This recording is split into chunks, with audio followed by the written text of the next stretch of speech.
The center, defined as a focal point around which any object revolves. We, however, define the center to mean much more. It's where knowledge and ideas form a nucleus, where dreams intersect with possibility, a starting point from which your life can go anywhere. This is how we at Columbia Business School define the center, the very center of business. Here you'll find the center of opportunity, where world-class academics open doors to the world's most dynamic place of business, New York City. Come, learn at the center of knowledge, where top academic minds do leading-edge research on the latest business trends and innovations. Be at the center of access, where today's titans of industry spend everyday face time with students and faculty. Discover the center of convergence, where finance, fashion, media, healthcare, high-tech, and all industries intersect. Join the center of community, where high achievers the world over share an open exchange of ideas and perspectives. Dream at the center of entrepreneurship, where an Ivy League business degree gives you entree to the world's fastest-growing startup environment.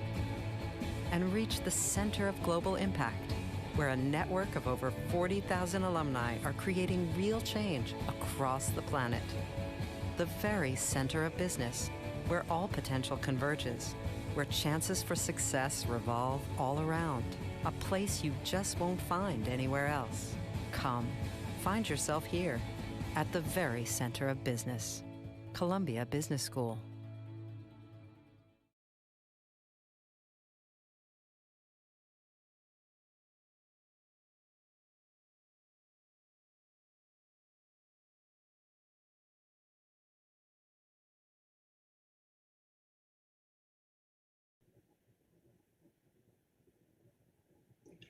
Live streaming from Columbia Business School in New York City. My name is Bruce Tang. Welcome to the final session of the 13th Columbia China Business Conference. Home to value investing, Columbia Business School is at the forefront of the theoretical development and practices of value investing. Given the ever-changing global dynamics and market uncertainties, what are the potential advancements on unwavering fundamentals of value investing? How should practitioners realize value investing in China? Joining us today are Professor Bruce Greenwald and Mr. Li Lu. Professor Bruce Greenwald is the founding director of the Helmholtz Center for Graham Dodd Investing at Columbia Business School. He's a leading voice in value investing. Mr. Li Lu is the founder and chairman of Himalaya Capital, a multi-billion-dollar investment firm that primarily focuses on long-term investment opportunities in Asia and the US. He's a distinguished alumnus of Columbia, and Mr. Li Lu currently serves as a member of the Board of Trustees of Columbia University. Professor Greenwald routinely wins plaudits for his classes and has trained a generation of value investors, including Mr. Li Lu himself. Mr. Li Lu has in-depth knowledge about the Chinese market. His insights are trusted by investment legends like Buffett and Munger. Now, imagine yourself stepping into the most overcrowded investment classroom at one of the best business schools across the globe. Welcome, Professor Greenwald and Mr. Li. Okay, thank you. I think this is going to be a rare privilege for everybody. I've known Li Lu now for more than 20 years, and not only is he a great investor, but he's a great conversationalist. So why don't we just start out by talking about how your investment philosophy has changed, because value investing is, after all, always an evolving field since you began the field literally, I think I would say, 25 years ago, 20 years ago? More like 28 now. Time really flies. So how has it evolved? So how have you been influenced by people like Charlie Munger and so on? Yeah. Go ahead. Well, so before I started, I just want to, first of all, thank you for all the organizers of this great conferences. I mean, I look at the speakers are just really unbelievable. So the quality of the student has dramatically improved since I was a student there. So thank you for that wonderful work of putting together this great conferences. And it just really gave me such a pleasure to be on the same panel with my professor, Bruce Greenwald. In fact, I got into this field really because of Professor Greenwald's class. I think basically you got Buffett to come to speak to the student really roughly 28 years ago. And it was really out of that first lecture that I really got into this field. So thank you so much. And of course, I later, as a business school student, I took all of the courses that Professor Greenwald offered and learned a great deal. Made a lot of money too, so thank you. Yeah. So the philosophy is that it is relatively simple. The practice is really hard. So I wouldn't say the philosophy really evolved all that much for me. Before I got really exposed to value investing through Buffett's lecture at Bruce Greenwald's class, I think my whole approach to life was pretty much a set along similar lines. And so there's not much of a jump for me. The idea of buying something at a discount for something that really worth more is simply intelligent. So I would say almost all intelligent investing involves some kind of a value investing. And now the difference is that your focus on value evolves over time. And to different individuals, they tend to focus different areas of value.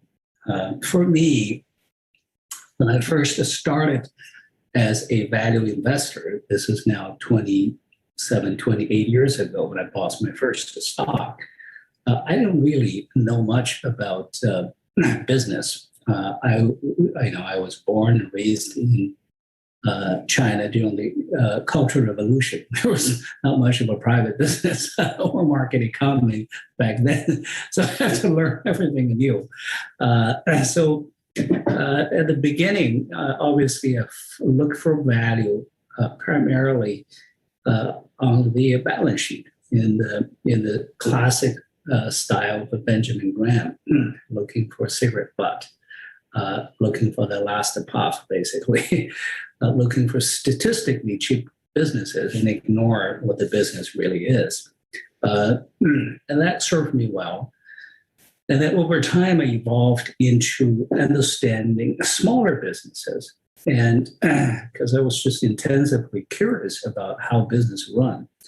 So much so, actually, I evolved into help funding or co-creating a dozen or so early stage startup companies.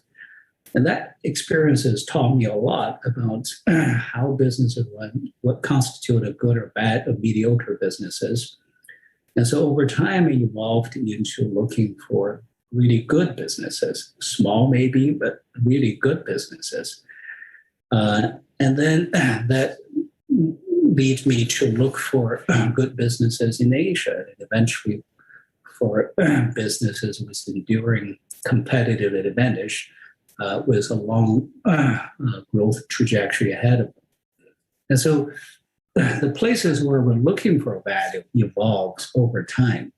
But the basic philosophy have pretty much remained the same. It's just our core competence expanded over time. Now, I have been very fortunate to be influenced at the very beginning by the investment giant Buffett and Munger. And later on, I was really, really lucky. It was just a stroke of luck that you can't even make it up in fictions. That I strike a good connection with Charlie Munger, and he became an investor 2003, 2004, and we've been partners since then. Basically, he has been a mentor, an investor, a business partner, and a great friend all these years.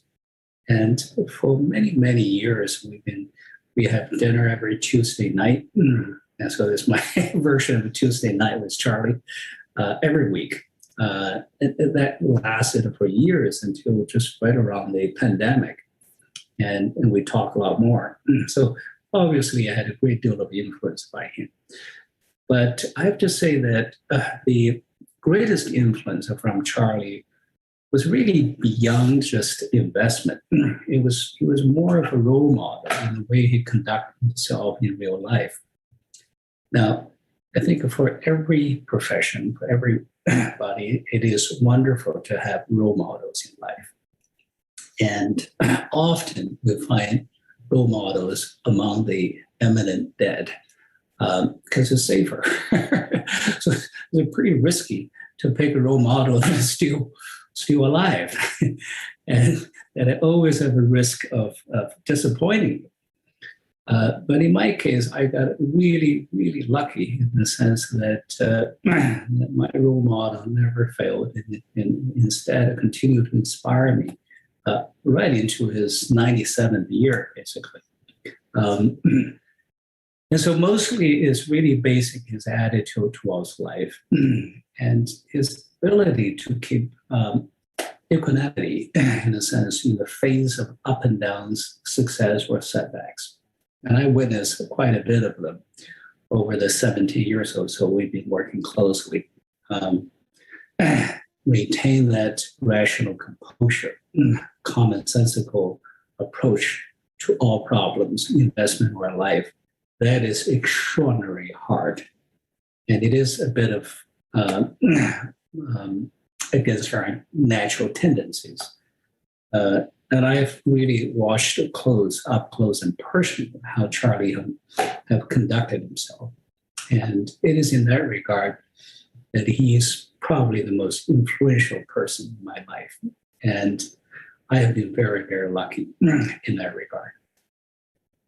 Okay, so in this concentration in sort of now investing in great businesses, can you be specific about what kind of business you look for? What are the characteristics of a great business in particular? What detailed characteristics you look for? And how you put a value on those businesses? Yeah. Well, great businesses are the ones who really have above average returns to invested capital. But that kind of businesses usually attract imitators, competitors. Everybody wants to have above average return to their invested capital. And so truly good business is the one who can fend off competitors, who can really have enduring competitive advantage and cap that higher than average return on invested capital, and hopefully also have a long runway of continuous growth. Those are the businesses we're looking for. And they could really come in all industries, in all shapes and forms. But they're rare. They're really, really rare. To have a business that generates above average returns over a long time on a compounded fashion is really against the natural orders of things. It really, only a small slice of all businesses belong to that category. So if you're really lucky enough to really find one of those long-term compounders, all you have to do is really to own them and own them for the longest period of time. Now, it helps when you really buy them at the time when they happen to be treated at a discount to their intrinsic value, so that if you were wrong about them, you won't lose money, and if you're right, you have more returns over time. But over the longest period of time, if you do own them through the up and downs, your return roughly approximates basically the actual business return to the actual capital invested in the business itself over the long term. The two tend to really converge pretty closely. And so understanding and studying the nature of that business, the dynamic of competition is of really the most important thing as the investor and as a student of the business. And as I said, there isn't really a set of things that really make them that way. Every business really built their fortress slightly differently. And you just have to really truly be honest with yourself and study from every possible angles until you're really convinced that the edge that they're currently enjoying truly are enduring, and they truly have a long runway ahead of them. And if they prove to be exactly as you predicted over the years, we really want to really stay on them through the up and down, thick and thin, not to be really dissuaded easily. Okay, can I actually talk a little bit about those businesses? I mean, in limiting competition, and I think Charlie Munger is the master at this, you're really interested in moats. That is the barriers to entry into the business, because it's keeping people out that's going to limit competition. Yep. If you think about a moat, there are probably two elements to that moat. So think of it from the point of view of a company trying to get into the business. One is economies of scale. How big do you have to get? How big a market share do you have to capture in order to be viable as a competitor? So in automobiles, in the global automobile market, it's really large. And if you get 1% to 2% share, you're going to be fine. In other markets, like, for example, local distribution of caffeinated soft drinks, you got to get to 20 to 25% of the market to support the infrastructure that you need and to compete. So the first thing is economies of scale. And the second thing I think, and again, I'm sort of thinking about Charlie Munger here, is how hard is it to get that market share, which is all about customer captivity in a contested environment where unique technology will help you with that and so on. So suppose you got to get to 25% share. We know for caffeinated soft drinks that 0.2% share changes hands every year in a contested market. So to get to 25%, you're talking about 125-year moat. Do you do a calculation like that for the companies you're looking at? You look at those two elements explicitly? Well, that and more. Okay. So, then what's the more? No, the scale is important. There is a scale economy in those businesses. Not everything actually have a scale economy. So sometimes the scale becomes a counterpoint, make it actually more difficult to really manage. But in a scale economy, the scale does really become a competitive advantage. And then, but the dynamic would change after a certain scale. You mentioned automobile. That's an interesting example. You know what happens in different phases of the industry. The consumer side is also important in a sense that if you have quite a bit of consumer addiction to a certain products and brand loyalty, obviously that is important. And they're good for a long time until they're not good. Things do change. New product categories would come along and brand get tired and old and not refreshed. New generations really don't like to have the same taste as their parents and grandparents. So that's really the most interesting aspect of businesses is what is only constant is the constant change. All great business changes over time. And perhaps really no business who can really remain that competitive edge for forever. But some of the business really can keep it for a very, very, very long time. And of course, when it changes, it's really upon the management team to be able to really reallocate capital towards those businesses actually now enjoying a robust competitive advantage. Now, take an example with Berkshire. It started out as a lousy businesses, losing businesses of textile in New England. And Warren and Charlie skillfully really took the last bit of the cash flow and skillfully invested in some other businesses really on the right side of the trajectory.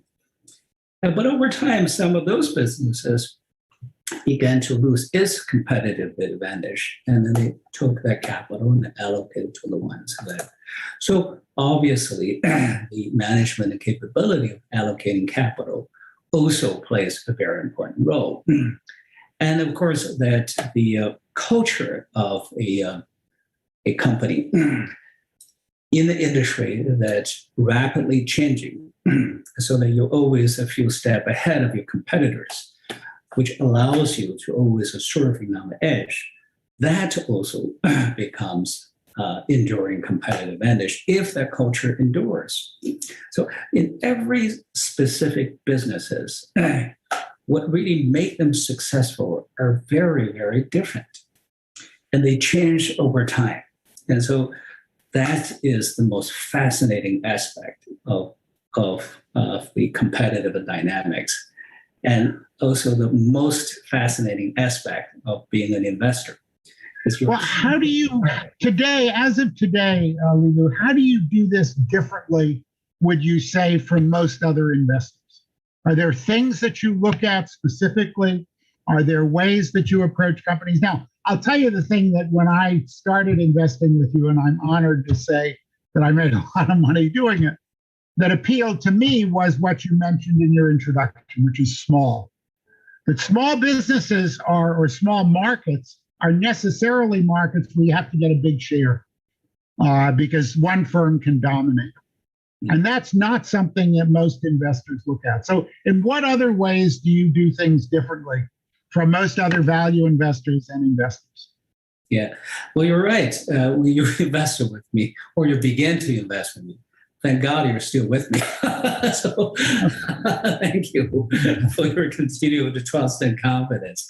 No, back then we were looking for a smaller business because those are the business I feel I can understand them. And as we evolve, we began to look for bigger businesses that we can also understand.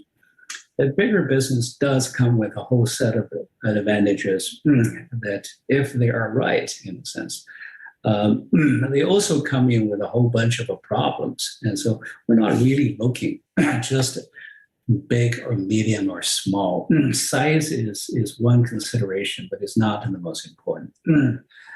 Certainly not the determining factors when we're looking for businesses. There are big businesses because of a certain dynamics are still growing at a robust pace that are becoming even more entrenched as they become bigger, and they still have long runs of growth. So that just exists. You know, the most recent phenomenon of the technology platform, because of the network effect, some of the businesses are fitting that characteristics. Now, they don't necessarily always grow forever, but they have been growing for a long, long time and likely to continue for some time. And so just the size itself is certainly not the most determining factor But then what other dimensions do you do things differently today than other investors who are less successful? I don't spend my time studying how other people are doing that. We spend most of our time studying industries, studying specific companies. We're looking for the ones who are already successful, try to answer what really make them successful. Can that success be continued? And some of the time we have answers, and some of the time we don't. We just continue to really study them and continue at it until we have an answer. I think one thing that is always important for us is this intellectual honesty. Basically knowing that we really don't know what we do know and what we don't. In other words, if you claim a circle of competence, you have to understand the edge of that competence. You have to know what is false in, what is false out. You have to be very honest with yourself. So we really insist on knowing inside and out a particular businesses, and to the point you're able to predict its outcome, for example, in the next 10 years. At least I want to know, at the worst case scenario, what the business will look like 10 years from now. And so we do have a long-term horizon in terms, we can't really predict it forever, but I want to say whether I can predict with a very high degree of confidence, say 90% of confidence, that at a minimum what the business will look like in 10 years, given all different contingencies. And so, and most of the time, by the way, we don't have an answer. And we just keep studying, keep at it. And sometimes we study for years and years before we see, okay, we really get it. And then we wait for price to come to our striking zone. And a lot of the time they don't. And so that makes our selection very, very difficult. And so when we do select them, we tend to really own them for a very, very long time, because the businesses, they're really good and we really fully understand are very rare. And how do you mean when you really do understand that? So anything that we would own, we would buy a lot more as they go down. And now, how do you, sorry, go ahead. Yeah, if they go down 50%, 60%, 70%, we buy more. So that really gives you a measure of our definition of whether we understand them. Okay, so what about the market today? I mean, it seems highly valued. I mean, if you look at fixed income, it seems unprecedented. That said, does the market today remind you of any historical periods you've lived through in good ways or bad? And would you have advice for anybody on how to navigate? Well, we usually don't study too much about the market, except when they're really extreme. And this has happened to be one of those more extreme period of time. It is truly, in many ways, we're in uncharted territories. The amount of liquidity that's been printed, the level of interest rate, and also the slow pace of the growth. All of those are quite really remarkable in this period of time. So how do you really deal with them? We don't necessarily think that history will repeat. And so every time is slightly different. Instead of guessing the patterns of history and whether they will repeat, we focus on selecting companies that can really live through the thick and thin. Whatever the environment, business will continue. Somebody will do well. So we just want to really invest in those companies who's capable of dealing with those extraordinary set of uncertainties, and we're doing fine. And how much is management a part of that? And how do you look for managements that have that capability? Well, in a lot of the companies, the management will make big differences. The culture that the management will produce will make a big differences. But in the small set of experiences, management really matters almost nothing. But the strength of business itself really has a dynamic of its own that really almost anybody can run it and run it well, relatively. Now, those businesses are really rare. There are not that many. You can probably put them in one hand or two hands. And so again, I come back to the situation. Each time is different. You have to really look for each specific company in specific ways and ask all kinds of probing questions and study them over a long period of time in order to really honestly say that you actually understand them enough you can predict the outcome in 10 years, even given all the up and downs in the macro environment. So you've lived through, in your 23 years running Himalaya, a number of major financial crises, the Asia crisis in 97, the tech bust in 2000, the financial crisis in 2008, and actually last year, the COVID-19 situation. Yeah. Are there specific things you learn about managements or companies that you look for in those crises? Yeah. Well, so as you said, in my 24 years of managing Himalaya Capital, we have gone through several of those big crises. each time when that happens, it was billed as once in a century crisis. It probably was, except it happens on a time frame of every 5 to 10 years. So the financial market boom and bust has been a constant phenomenon since the beginning of the financial market several hundred years ago. And it was driven by human nature. As long as human nature remained that way, it would never change. It will always be with us. As a product of evolution, we humans are basically run not necessarily in a very rational way. Now, we're very good at rationalization, but we're really not very good at being rational.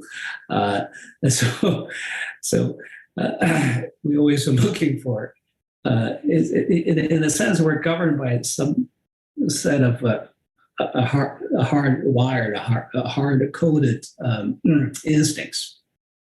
And we're looking for a zero sum, and we're looking for fast money. And then you got really totally scared when things goes against you. So that's basic sense of greed and fear would always drive the financial market up and down.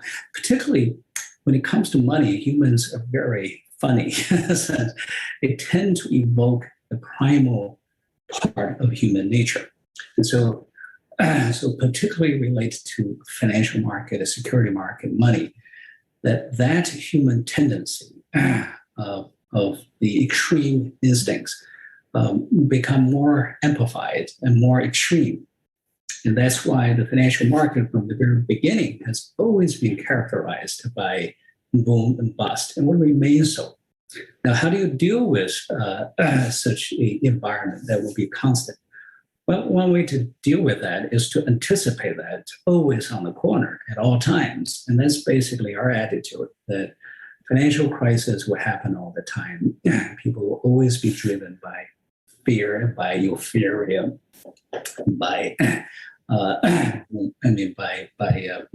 this extreme kind of up and downs. And so we're looking for businesses that are capable of living through that. And even businesses that could really thrive in that environment, in a sense, have a certain characteristic of anti-fragile. And so that up and down becomes somewhat friendly for us, in the sense that when our favorite company is on sale, discounted by 50, 60, 70%, if we have money, we'll buy more of it. If we don't have money, it is a hallmark of a good investor.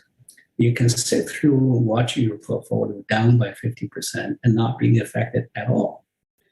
On the other hand, other side of the coin is that you're equally unaffected when everybody around you are making fast money, fast and furious, a lot of them. And you're really seemingly totally left behind.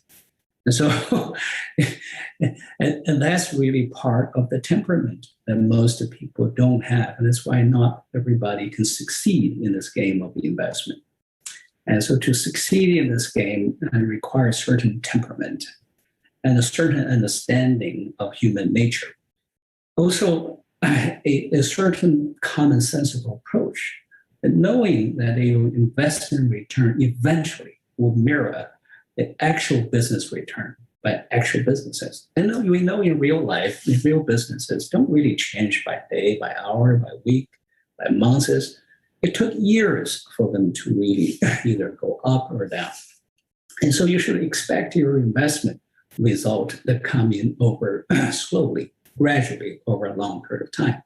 So the short-term phenomena should not really impact you as much, either on the up or on down. And so if you have that basic temperament and basic approaches, what you're going to find is that both the euphoria as well as the crush actually can serve you well. And this is really going back to Ben Graham's basic concept of Mr. Market that is there to serve you, not to instruct you. Except in real game of investment, those phenomena, both on the up and down, tend to be quite extreme in testing. And so the other thing that will be very testing is that you really do need to understand the business itself. And if you really try to pretend you understand, and you're really driven by something else other than deep understanding, you'll be tested. And so that's the salient nature of the financial market. And sometimes I almost feel that they exist to catch human weaknesses. That if you really don't understand something that you pretend to, you will be busted at some point. But if you truly understand, you will be able to add when the security really down 50, 60, 70%. Yeah, can I actually talk a little bit about a specific example there and maybe get you to talk about an example? Because one of the things that you talked about was the stability of these companies and their managements in the face of a crisis. So a crisis tells you a lot. And the one company that obviously recently has done extremely well, and you could see it, is John Deere. So if you looked at John Deere in 2000, demand fell by 5% and their profit margins fell to zero. If you look at what happens to them in 13, 14, demand falls 35% and their profit margin stays at roughly half what it was before, which is higher than it had been historically. So clearly that's a company that's changed, and in the face of sort of catastrophic external conditions, has gone from doing quite badly to doing much better. Do you have examples of that from the companies you've invested in where you've seen them perform through a crisis? I do. Over my 27, 28 years of investment, that's the kind of things you collect. But normally we don't talk about specific companies. But could you share maybe a historical experience of that so that the students in the audience might have a sense of what to look for in looking for this stability? Well, Bruce, we tried this multiple times in your class. I know. I'm going to change. It is very familiar to me. And there is a simple logic reason why we don't do that. Once you achieve a certain notoriety in a certain field, the people tend to really copy that. And that's not the behavior we want to encourage. Instead of giving people fish, it is much better to really teach people how to fish. Okay, so let me do one last question. Do you prefer to be a generalist or a specialist investor? And would one work better in the Chinese market than another? Well, in a sense, you always want to be a generalist in terms of a student of businesses. That your interest, you have to have to be good at this game. You have to have the innate, intensive curiosity about a business, all kinds of businesses. It doesn't mean you're going to really, really get to the bottom of it. Oftentimes you don't, if you're honest with yourself. But by the time you really get into the companies you really decided to invest, you really better become a true specialist. And to the point you really know, hopefully better than anybody in the world you can find, including the top management team. And the top management team, because they manage the company, they tend to be deeply personally vested in their own biases and may not be able to look at the business as objectively, rationally as you do. And so that's a really test. So you want to be a true specialist in the company you chose to really invest. But you want to be a generalist always of business in general, so that your core competence, your circle of competence can constantly evolving and enlarging over time. If I still really know what I knew when I started, when I first took the class, or when you first invest with me, we will not really have anywhere near the result that we both enjoyed. And so luckily that we continue to expand, we continue to learn. But on the other hand, it is fascinating to see that how business evolved over the last few decades. will continue to evolve in the next few decades. And that really makes me feel that, boy, I'm lucky to choose this field that I get paid to really satisfy my curiosity and to learn all these great people and great enterprises serving society. So I feel happy every day doing what I do. Well, okay, so let's talk about the evolution of markets. And in particular, at a 2010 panel at Columbia Business School, you mentioned that Asia's role in the global financial system was becoming increasingly important. Looking back, how has Asia's role evolved in the last 10 years? And what about China's role going forward in both the world's business economy and in the financial system? The world has turned out exactly as we predicted. Asia indeed to become a lot more important, in particular China in it become even more important. As I look at in the next few decades, I would say that the Chinese market and Asia in general will become even more important. The set of dynamics that are already set in place will continue to play out in a robust way. So the Chinese security market in general and Asia economy will become increasingly a very, very important, ever more important component of the global market. Well, all right. So let me give you some data that I don't think is widely appreciated. I mean, the Chinese numbers are obviously very difficult to interpret, at least the official numbers. And whenever you see that from a company, the data you really want to look at is the data where there's a reliable counterparty. And the trade data is where there's a reliable counterparty, because every Chinese export has to be an import from another country, and every Chinese import has to be an export from another country. Over the last 8 to 10 years, China trade has grown by only about 2.5% a year. That's less than 1% faster than US trade. What does that say about Chinese growth? I mean, that's clearly much slower than the trade growth prior, say, to 2010, 2011. And it's fluctuated, obviously, but if anything, it's been slowing down. What does that say about China's future? Well, it tells you that the characteristic of the Chinese economy has changed fundamentally. You know, up until 10 years ago, what really propels the Chinese growth was international trade to a certain extent.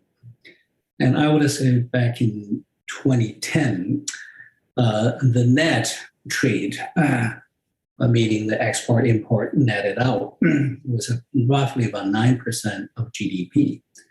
And so Chinese economy was heavily dependent on the global market. Now, what happened is that, and they were growing at really double-digit growth at the time when the rest of the global economy was growing at much, much less, a fraction of that. And so at a certain point, once you become the largest trading nation, you cannot really, the rest of the world wouldn't be able to keep up.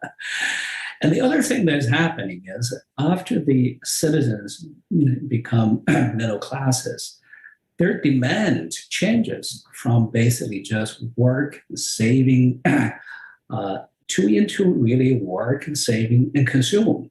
It is just also human nature. So roughly around 10 years ago, as you point out, the Chinese economy has slowly evolved into more of a consumer-driven economy. To the point that, interestingly, last year was a watershed year in a sense that the retail sales, the total volume of retail sales, for the first time overtaken the United States.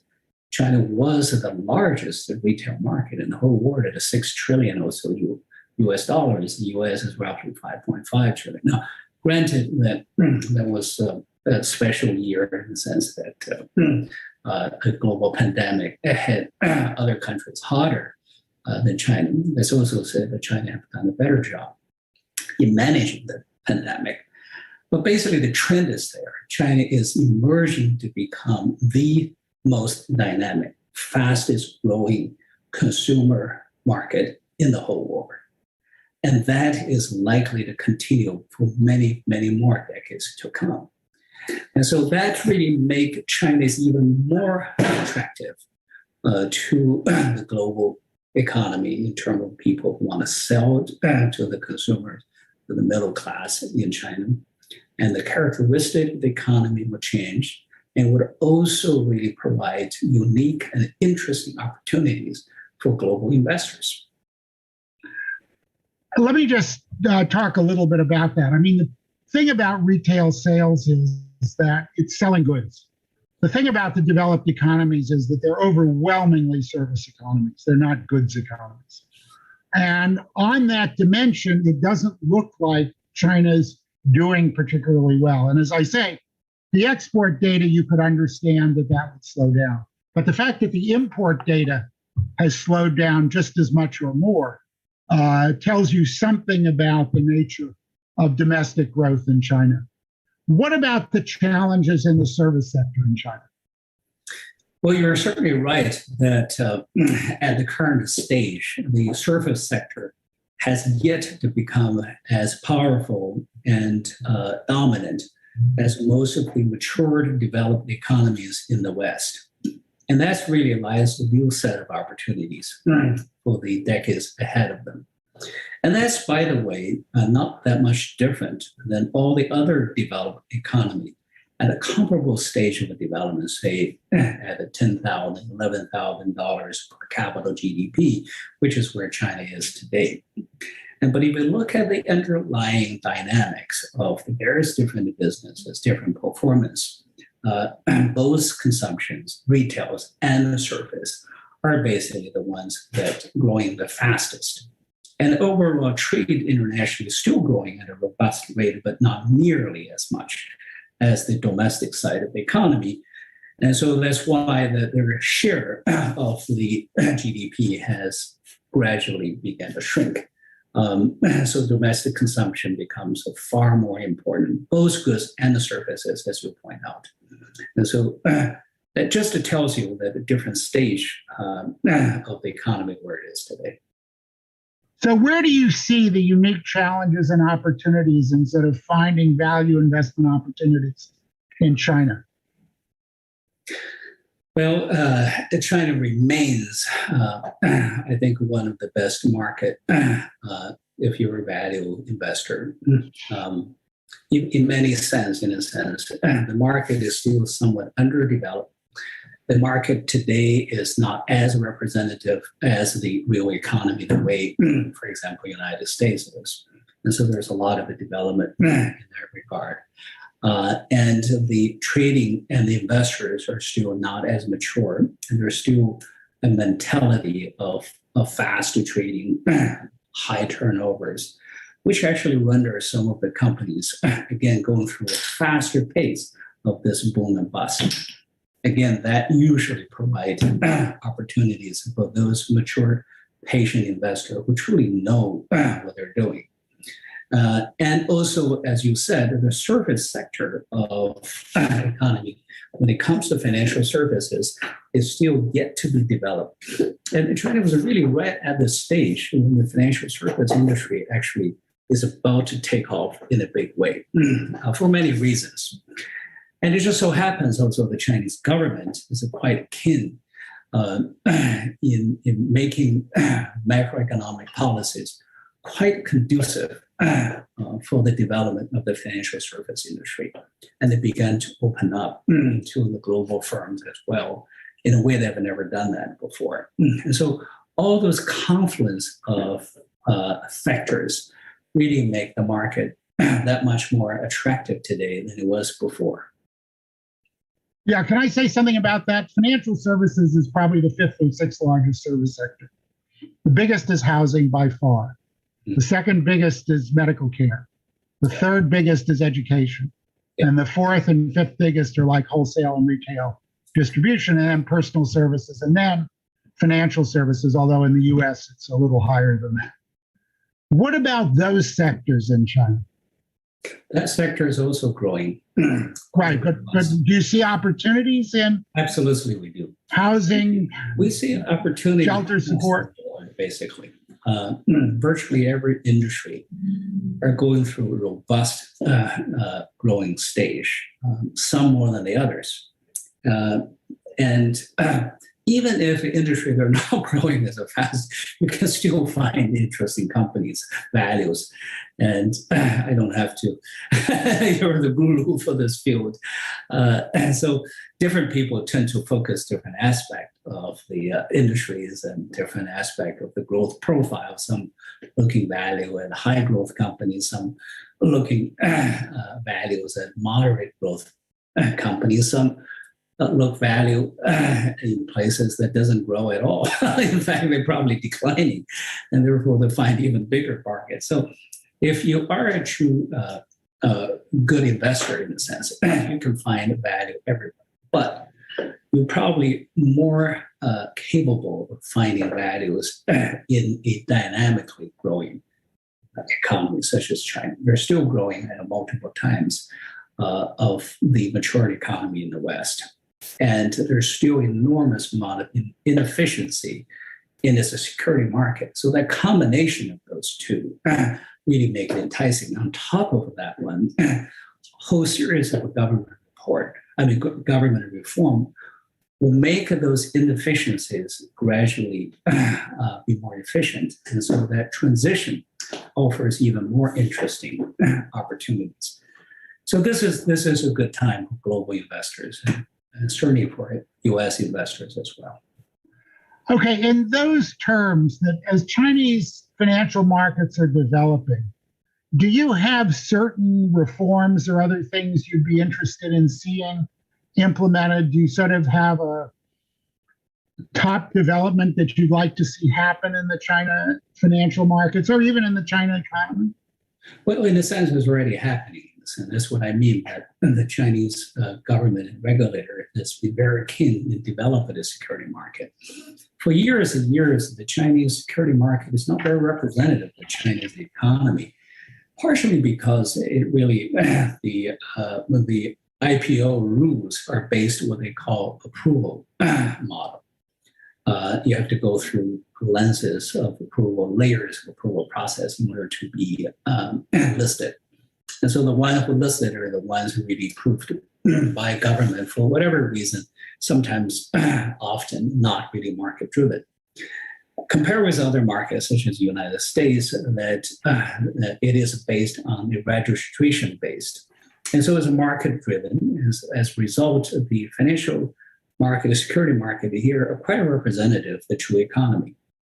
And as the Chinese economy moving from a export-import driven economy into more of consumer demand economy, the entrepreneurial companies with market-driven dynamics are increasingly play a larger role.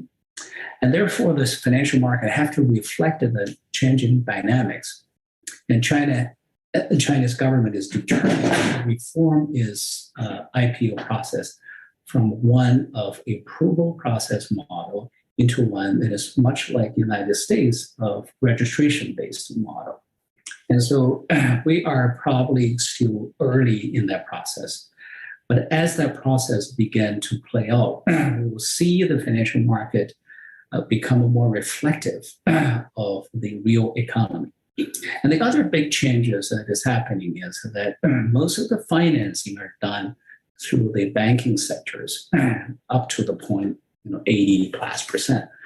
And over time, the financing is best to really do through what they call direct financing, mostly through market-driven dynamics of fixed income, equity, et cetera, And so we see the overall financing model of the Chinese economy from one that is more indirect into more direct. And so thus is the reason for opening up this financial service company, financial service industry, both for domestic players and global players. As we're seeing that dynamic plays out over the next decade or so, there will be a lot more opportunities. And the financial market will become more mature, and there will be more institutional players coming into it. And the financial market size will become much, much bigger than what it is today. So those are really all bode well for investors who truly understand what they're doing basically in China. Yeah, let me ask another question in that connection. I mean, the thing about a service economy is that services are overwhelmingly locally produced and consumed. There are very few global universities, for example. There are very few global high schools, very few global hospitals. That means that typically, if you look at developed economies like the United States with big service sectors, the firms which tend to be local, the service firms that tend to be locally financed. So I assume you know that local banks in the United States are much more profitable than the big global banks. Do you see a comparable trend developing in China that you can take advantage of? Some yes, and some no. I wouldn't say that the local banks in the U.S. is really no, but I'm just thinking in terms of local experts within China in local service businesses, and that would include, of course, local banks. Yeah, well, they tend to really know the local area, but the Chinese regulation of banking is slightly different. So there are only roughly about 15 banks that really have the mandate of being able to take deposit on a national basis, and all the rest of the financial institutions are able to really take deposit in a very, very small, well-defined local region of their town, of the villages, of the cities, et cetera, et cetera. And so it is a heavily regulated businesses. And so that really gives them almost oligopoly type of a status in terms of taking deposit, which is very important, of course, in terms of the source of capital. So that dynamic is slightly different than the United States, for example, that the license ability to really be able to open a bank is much, much more relaxed in the United States than in China. As a result, basically the dynamics of the larger national versus local or regional banks and other financial institutions are more driven by basically the business dynamics, the market dynamics. And this is very different than in China. It is driven first and foremost by regulation regime. And so that makes the comparison of the banks really quite different in China than the United States. So would somebody investing in banks in China have to be an expert in Chinese regulation? Absolutely. Specialist. Yes. If you do decide to invest in anything, I recommend you better become the most knowledgeable specialist on the planet before you're really interested in really invest and own them through the up and downs and thick and thins. And if you do understand them, and they are good, it is far more profitable to own them over the long period of time. Okay, so why don't we talk more broadly about new trends in value investing? So among the many popular and uprising technological fields such as 5G, Bitcoin, AI, has any of that attracted your interest as a value investor, and why? Well, as I said, if you're an investor, you really want to find out what really influenced the change of your companies. If there's one big forces that are really quite prominent, is the fast acceleration of technological changes. And of course, you need to be well aware of those mega technological trends. It's this current wave, and it started call it 40, 50 years with the invention of semiconductor, particularly the integrated circuit. That really ultimately led to personal computer and the computation proliferation of the computation power to ordinary citizens. And from there, there's also the evolution of communication technologies, and then the invention of the internet somewhat 25, 30 years ago. And from there, the mobile internet. So the intersections of compute as well as the omnipresent and instantaneous, basically, communication really led to this new phenomena of artificial intelligence and the data economy as a result of it. And so this wave of technological change over the last 40 years has fundamentally altered the business landscape of all kinds, basically. And so whatever kind of investor you are, we do need to be aware of that huge changes. And how do you deal with that in a sense? Well, you're investing in businesses that are either well insulated from those technological change, or in companies whose management team are quite capable of adaptive to those technological change better than their competitors, or in companies that are leading those changes or enabling those changes, so that those changes are really on your side, basically. And so now, do you have to be a true expert to the point of an engineer? I don't think you do, but you do need to be broadly aware of those big technology changes. Now, if you happen to be a venture capitalist in those fields, of course you do. But if you're a generalist and study all the businesses, you need to be aware of those trends. How does it really impact in the industry and the companies that you're investing in? So we are still really at that, in the middle of that gigantic wave that started with the invention of semiconductor 45. By the way, you know when the transistor was invented? Well, that's a longer, I know. Yeah, that was 1942. Yes. And the first ICs were 1961. Yes. I'm referring to the time right. really get integrated into industry. And so that's, that really started this whole revolution. And we're actually still in the middle of it. And the current wave of neural network-based artificial intelligence is just kind of the recent iteration. And the data economy, that as a result of it is a newest adaptation by industries in response to that new technology. We're going to see more of it as time really began to evolve from here. Do you see opportunities to invest in new technologies? Do you have an example maybe in your past where you did invest successfully in a new technology? We have, in a sense. Back in the days I was trying to really learn about businesses, I invested in a number of startups. And so I am fascinated about the technologies. And today we have somewhat smaller exposure to that. But it is fascinating. It's not really, you're not interested in technology. It's just, it's not that easy to predict or impact because of the pace of a change.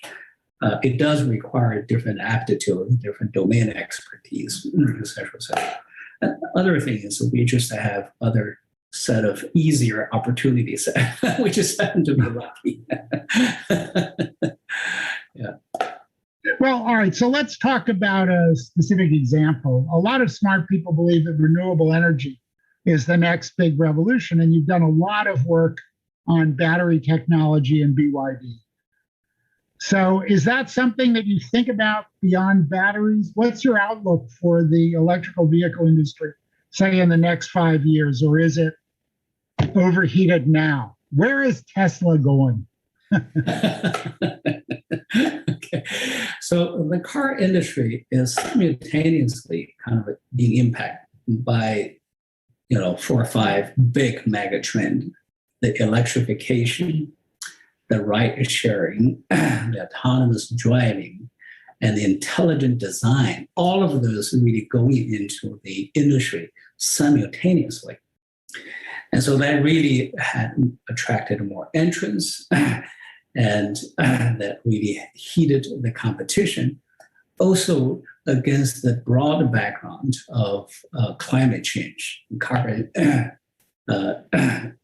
neutral revolution in the sense.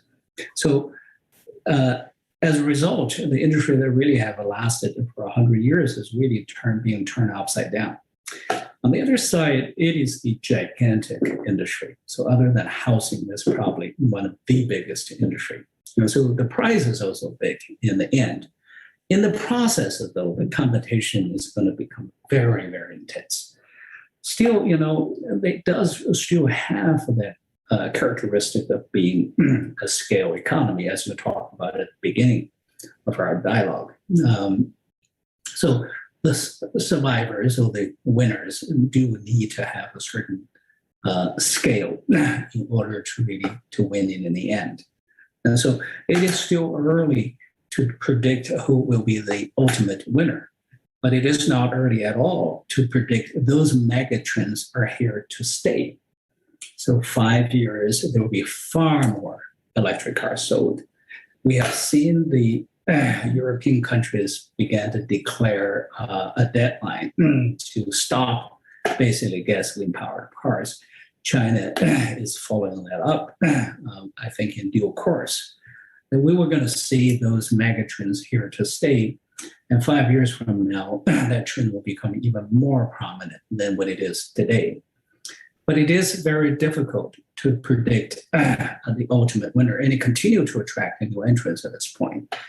But I do think that the ones that really possess unique technology, have the scale, and have the right strategic focus, ultimately will do well. Do you have a sense of which companies those are? Well, I bet one. So, so I like my money speak for itself. But we're not going to be the only ones. So there will be a few. It is a gigantic industry. Okay. So in terms of value investing education, you actually played a big role in promoting and advocating value investing, from the books to actually you underwrote this class that we talked about where I went to Beijing University, and I think it still survives. Yes. What's your vision for the kind of education that a new investor should embrace and where that education might be available? Well, first of all, thank you, Bruce, for coming to teach at the Beijing University Value Investing classes that my colleague, Gene Chiang, and I started 6 years ago, and now is 6 years still running and running very well. And you have played an important role to that. And I think our original inspiration for that class was really based on pretty much your class. And your class is pretty much inspired and a continuation of the Ben Graham's class, Graham and Dodd, which had, among others, Warren Buffett as student, and I'm your student. There will be many more, much brighter investors coming after us, and that's a good thing. So we're trying to really do our part to pass on both of the philosophy, the thinking, and the practical arts of value investing to the next generation, in a sense. So in terms of younger students, when you started today, so I think a few things will be important. When I talk to young students and people who started out trying to get into the field, I say several things that is important. A, to always adopt a owner's mentality. And so I like to really ask a young student or analyst at our firm basically to imagine that all of a sudden that one of your unknown uncle died and handed over 100% ownership to the company to you. And that's the business you're going to study. So any company, think starting point that way. And once you really kind of think that you own 100% of it, your mentality is totally different. So you never know that business existed. Now you own 100%. You have no idea how to run it. You don't know the people who run it. what do? You want to know everything you can possibly get your hands on. And a lot of the things you know, you don't understand. You just know the facts. You don't understand it. But that's okay. You're going to continue to learn until you get a handle of it. And even if then, because of the constant change, you're going to continue to evolve your knowledge of it.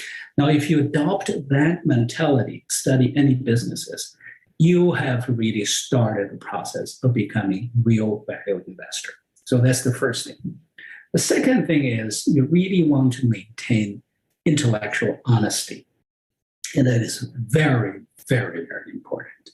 You have to be really honest of what you know, what you assume, what you pretend subconsciously, and what you don't know. As how do you really know that? One of the things that Charlie have talked about that I think make the most sense is he always said that I'm never entitled to have a view until I can find the smartest people on the planet who took the other side of that view. And I can argue better that opposition than he does. And when I can do that, I would be entitled to have a view. Same thing and applies to investing in the sense that intellectual honesty is a good life philosophy to begin with. It is a critical, it is a vital when it comes to investment. Because as I said, the security market always exists to really point it, to find your weaknesses, your dishonesty, your pretension, your wishy-washy knowledges. And if you do not really possess that fundamental attitude of intellectual honesty, you'll be destroyed at some point during your career by the financial market. It was almost designed that way to catch you. Can I say something about that? Because it was better than designed that way. Okay. Every time you buy a security thinking it's going to do well, somebody else is selling you that security thinking it's going to do badly, and vice versa. And one of you is always wrong.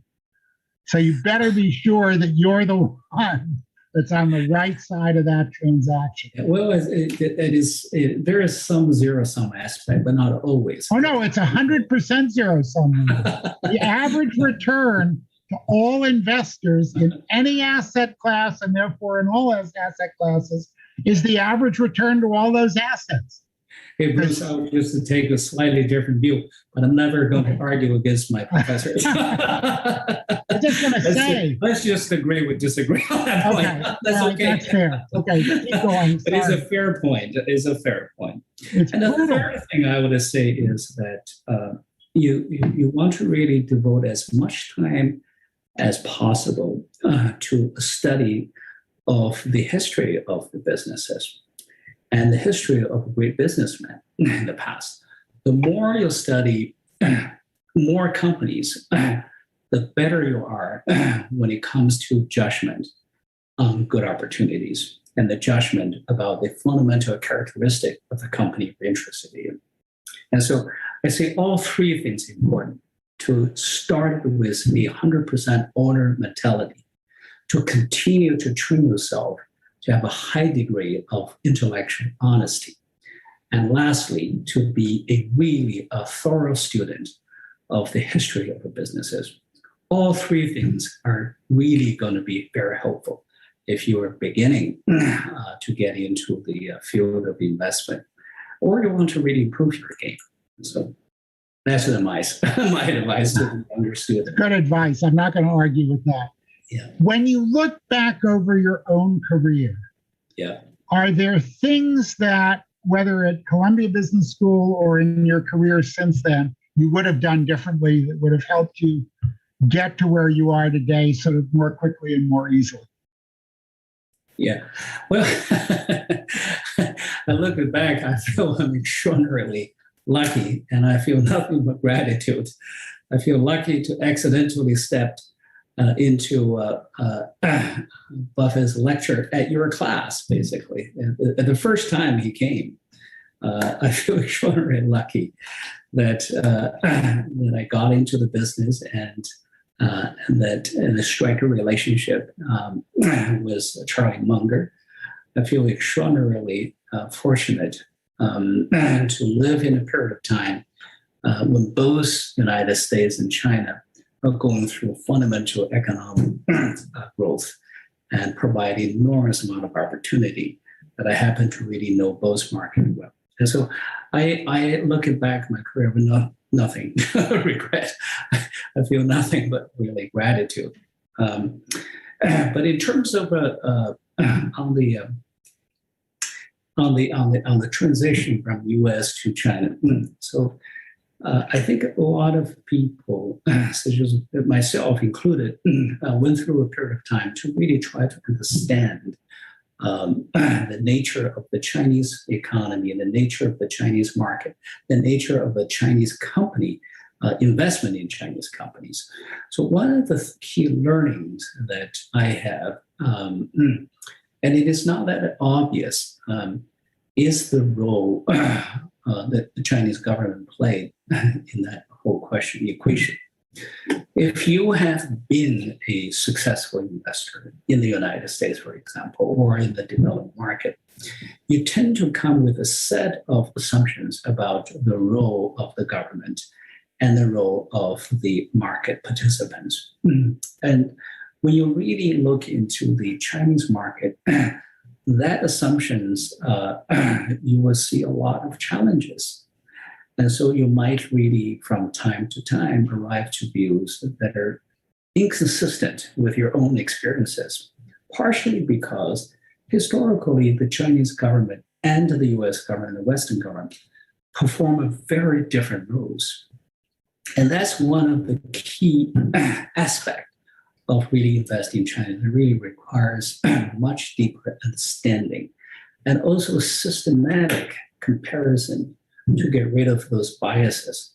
And that's why that you can really get rid of this typical global investor going into China, either bowled by the euphoria, enthusiasm, or basically pessimistic kind of coming collapse of a China type of a mentality when things are not going too well. And so that is the education that most of the international investors, particularly when it comes to China, would have to really go through, and that is important. But bear in mind the other aspect to understand the Chinese economy is that the nature of the modern economy is its ability to generate sustained compounded economic growth, something that is only recently emerged as a human phenomena. And this is where we talk about the zero-sum versus a win-win type of mentality. Now, for the longest period of time, that almost all natural or human affairs are characterized by cycles, in a sense, that everything goes up cycles. You know, we born and and then we grow and then we die. So the trees, it goes up and they die. So entropy basically always increased. Energy goes from hot to cold. Things from order to disorder. Great business has eventually lost its edge. So that has been the nature of things. An economy going through boom and bust. But something unique happened over several hundred years ago with the beginning of the Industrial Revolution. We began to see this phenomena of continued, sustained, compounded economic growth. And that is really when value investing becomes very important. And that's why you begin to have a phenomenal record, such as the one produced by Warren Buffett, and now by a few other people as well. The basic logic behind that, as I said, over the long term, your investment return is likely to approximate the actual business return of the company you invested in. And so the fact that you're capable of generating that long-term result is a reflection of a changing nature of the economy. What really drives that phenomenon is something that is utterly fascinating. I literally spent 30, 40 years thinking about that one until I think I come to a certain knowledge. I wouldn't say I really know it all, But I think what really produced that phenomena is the combination of free market enterprise way of organizing social economic affairs, and combine that one with the invention of modern science and technology. The combination of those two produced a modern form of economy. It is a paradigm shift. So what has happened in China is that roughly around 40 years ago, China has really stumbled finally into that magic formula of free market economy. Now with Chinese characteristic, of course, along with modern science and technology. And any economy that has really struck a chord and struck that magic formula began to produce the phenomenon of compound economic reform. Now that has to combine with the stability of overall political environment to allow the market force, that a new economy to really release that power.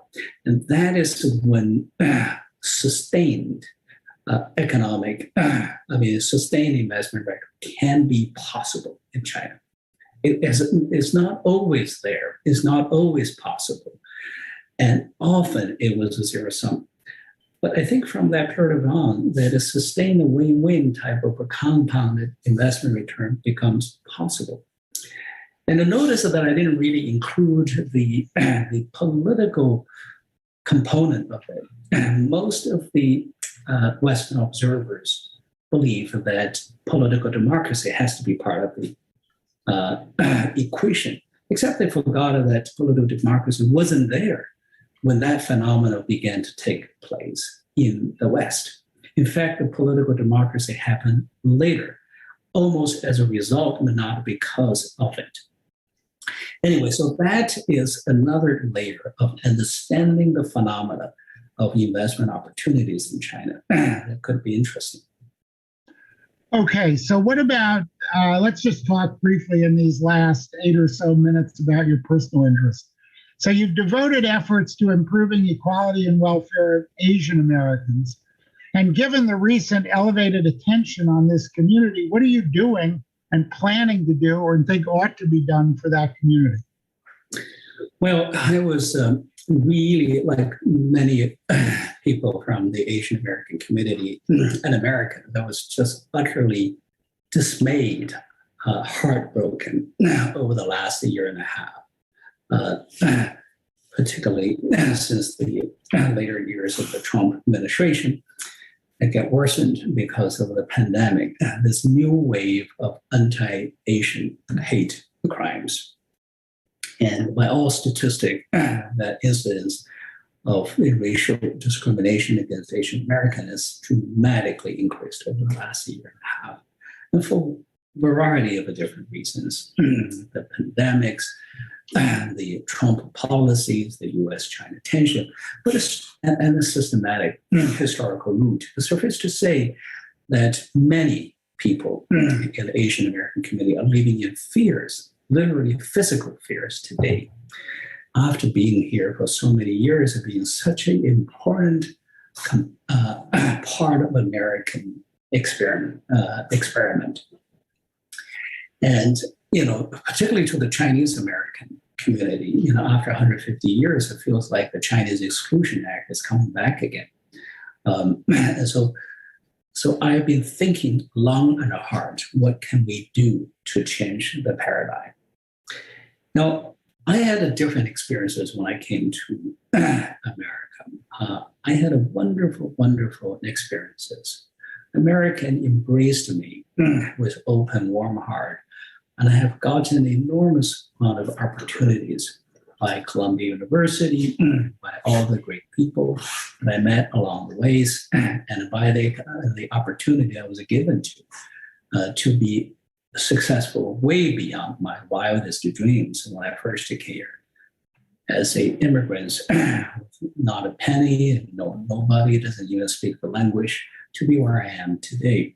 And so one thing that I always believed about America is this. I think America is not defined by geography. It is not defined by race. It is not defined by culture, not defined by religion. America is defined by a set of ideas and ideals. Anyone, no matter your race, religion, culture, background, if you sign up to that set of ideas, ideals, can be American.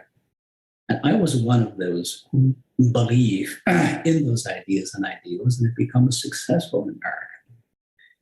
And I wanted that experiment to really continue. And obviously, when you look at history, it was never a perfect experiment. And it was often marked by the clumsiness, sometimes actually outright cruel and malicious, if you think about it, experiences with the African Americans and all the other minorities. But I think America remains the only country on earth so inspired and such constructed.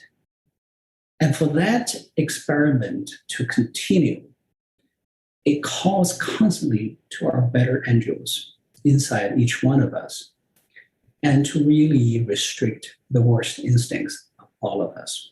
And throughout a different period of time, people need to rise up to counter those worst instincts and fight them and face them down. And this is one of those periods again. So I think the entire community of Asian Americans have to come together.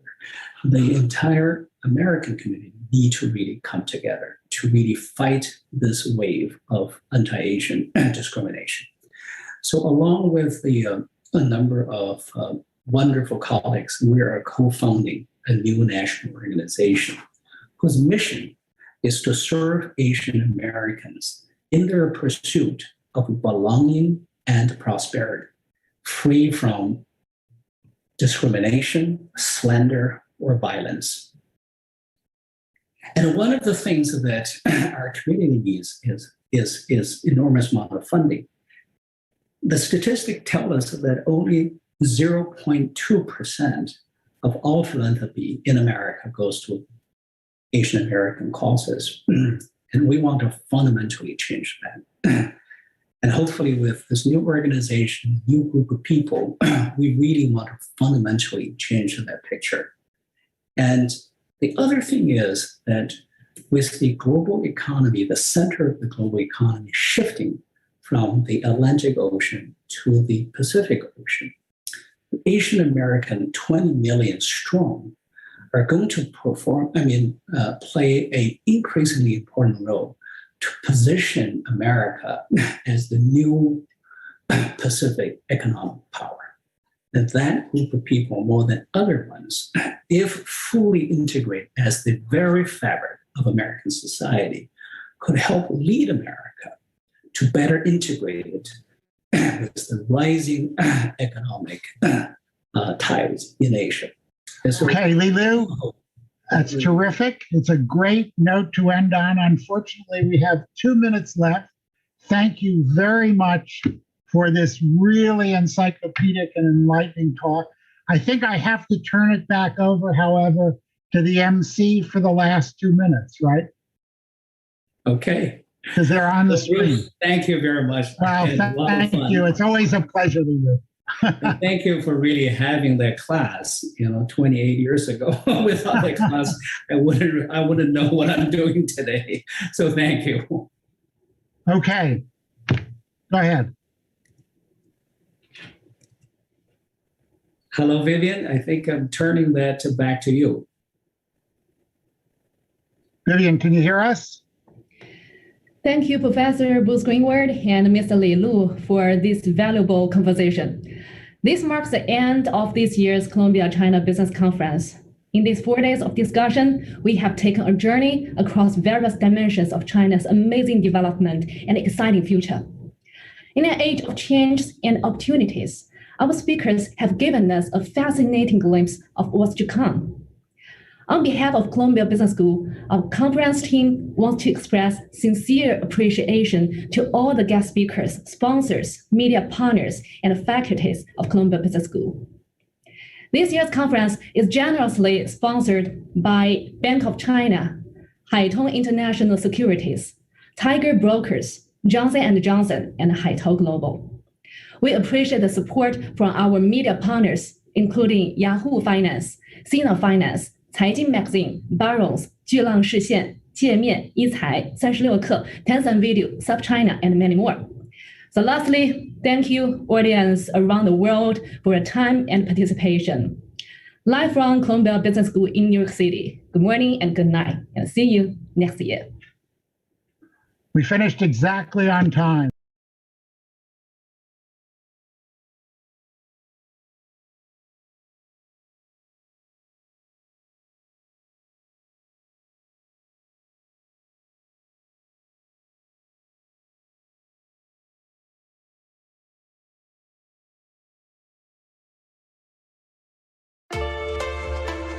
Welcome to Columbia Business School, the very center of business. Welcome to the next level of you. The Columbia MBA is more than just advancing your career. This is about honing your unique leadership style, bringing your visions to reality, and delivering them to the world. You will be the leader you want to be. You will be able to walk into a room, any room, and solve. Welcome to New York, the global business hub, where startups get their start, business thrives, and game-changing strategy gets put into play. You will have direct access to today's influencers, the entrepreneurs of Silicon Alley, the wizards of Wall Street, the trendsetters of Fashion Avenue, the agents of change. Welcome to a network, a family of over 42,000 alumni. Let the collaboration begin. This is not a sit and learn environment. This is grab the reins and lead. You belong here.